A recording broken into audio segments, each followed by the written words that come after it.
So looking at a staggered stance resistance band deadlift, what we're gonna do is take our band, we're gonna double it over, right? So it's in half, putting it on the ground.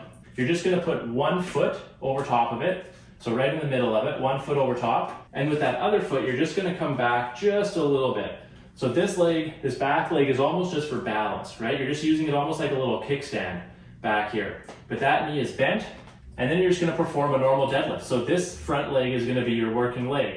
So we're hips back, shoulders down and back nice and flat. Then we're just gonna grab nice and tight to the band and drive through the hips as we come up. Okay, then we'll initiate hips back as we come down, just far enough to keep tension on that band, and then drive through the hips again.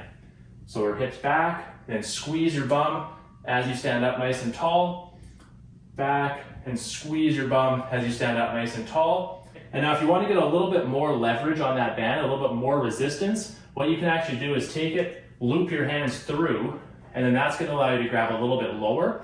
So that's going to create a little bit more resistance with that same band. So from here, we'll stand up and nice and tall, hips back, and then squeeze the bum as you stand up. All right, so same idea, but you're just creating a little bit more resistance with the band that way.